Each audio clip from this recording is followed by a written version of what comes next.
তখন পারস্য সম্রাট কিসরা মুসলমানদের সাথে আলোচনার প্রস্তাব করলেন।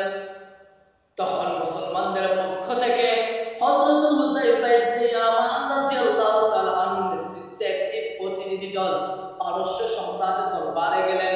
রাজ দরবারে মুসলমানরা যাওয়ার পর মুসলমানদেরকে কিছু আপ্যায়নের ব্যবস্থা করলেন। খাওয়ার সময় খাওয়া এক পর্যায়ে হযরত হুযায়ফা ইবনে ইয়ামান রাদিয়াল্লাহু তাআলা আনহুর হাত থেকে এক লুকমা খাবার মাটিতে পড়ে গেল। হযরত হুযায়ফা ইবনে ইয়ামান রাদিয়াল্লাহু তাআলা আনহুর হাত থেকে যখন এক লুকমা খাবার মাটিতে পড়ে গেল, তখন হযরত হুযায়ফা ইবনে ইয়ামান রাদিয়াল্লাহু তাআলা আনহুর সঙ্গে সঙ্গে রাসূল সাল্লাল্লাহু আলাইহি সাল্লামের এই কথাটি স্মরণ পড়ে গেল। রাসূল সাল্লাল্লাহু আলাইহি সাল্লাম ইরশাদ করেছেন, যখন তোমরা খাবার খাবে অথবা তোমরা কিছু খাবে, তোমাদের হাত থেকে বা প্লেট থেকে যদি কিছু মাটিতে পড়ে যায়, সঙ্গে সঙ্গে সাথে সাথে তা তুলে খাবে। কেননা কোন লুকমার মধ্যে খাবার আছে তা আল্লাহ সুবহানাহু ওয়া তাআলা ছাড়া আমরা কেউ জানি না। যখন হযরত হুযায়ফা ইবনে ইয়ামান রাদিয়াল্লাহু তাআলা এই কথাটি স্মরণ হয়ে গেল, তখন হযরত হুযায়ফা ইবনে ইয়ামান রাদিয়াল্লাহু তাআলা মাটি থেকে তুলে ওই খাবারটি নিতে যাবে, এমন সময় পাশ থেকে একজন তার বাহু পাশে ধাক্কা দিয়ে বলল, আজকের জন্য এই আমলটা ছেড়ে দাও, আজকের জন্য এটা ছেড়ে দাও। আমরা পারস্য সম্রাটের দরবারে আসছি, পারস্য সম্রাট কি মনে করবে আমাদেরকে, পারস্য সম্রাট কি মনে করবে, আজকের জন্য এই আমলটি ছেড়ে দাও। তখন হযরত হুযায়ফা ইবনে ইয়ামান রাদিয়াল্লাহু তাআলা আনহু যে কথাটি বললেন তা পৃথিবীর ইতিহাসে স্বর্ণাক্ষরে লেখা আছে। হযরত হুযায়ফা ইবনে ইয়ামান রাদিয়াল্লাহু তাআলা সাথে সাথে বললেন, আউতরুকু সুন্নাতা হাবিবি সাল্লাল্লাহু আলাইহি ওয়াসাল্লাম লিহাউলাইল খুলাফা, আমি কি আমার মাহবুব সাল্লাল্লাহু আলাইহি ওয়াসাল্লামের সুন্নাত এই সকল আহমদের কারণে ছেড়ে দেব?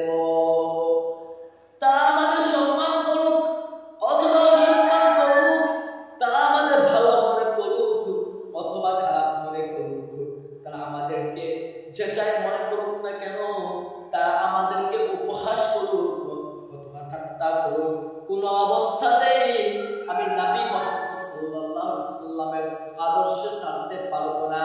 আমি কখনোই কোন অবস্থাতেই নবীজির আদর্শকে, নবীর আদর্শকে ছাড়তে পারবো না।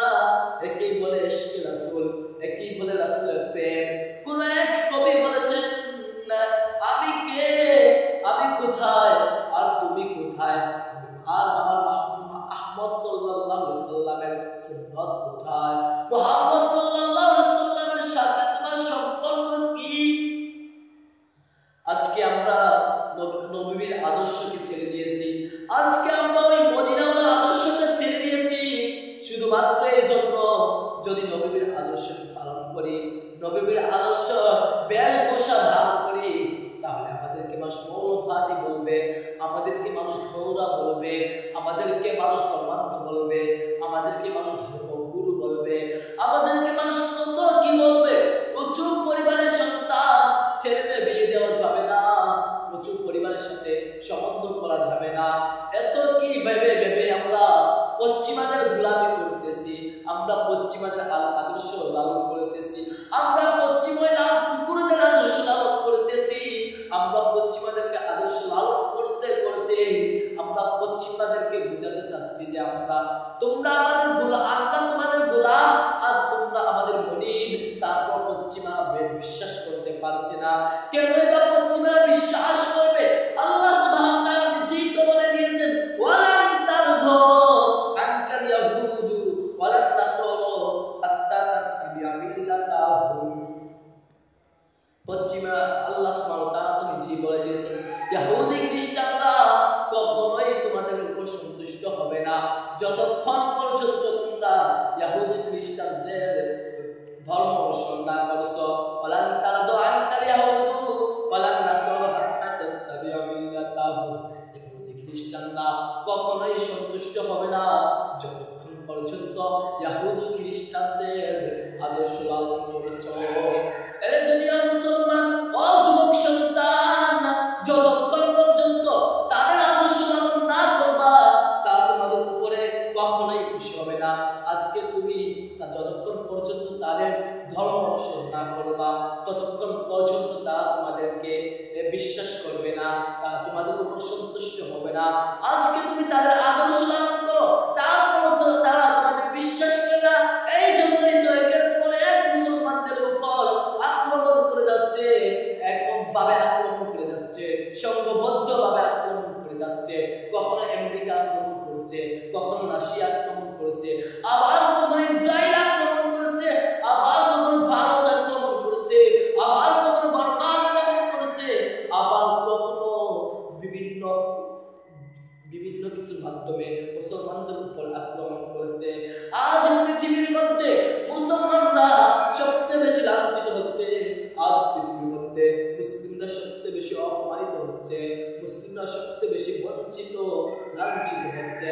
কি জন্য মুসলমান আজকে এত লাঞ্ছিত? কি জন্য মুসলমান আজকে এত বঞ্চিত? আজ পৃথিবীর মধ্যে 1/3 মানুষই তো মুসলমান, তারপরে কেন মুসলমানরা এত অপমানিত হচ্ছে? তারপরে কেন মুসলমানরা এত লাঞ্ছিত হচ্ছে?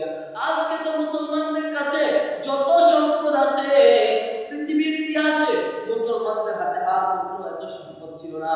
আজকে পৃথিবীর মধ্যে যত মুসলমান আছে পৃথিবীর ইতিহাসে আর এত মুসলমান ছিল না। তারপরও কেন মুসলিমরা মাথা উঁচু করে দাঁড়াতে পারছে না? তারপরও কেন মুসলিমরা মাথা উঁচু করে দাঁড়াতে পারছে না? এই জন্য মুসলিমরা মাথা উঁচু করে দাঁড়াতে পারছে না কেননা তারা নবীর আদর্শকে ছেড়ে দিয়েছে, তারা নবীর সুন্নাহ আমল ছেড়ে দিয়েছে।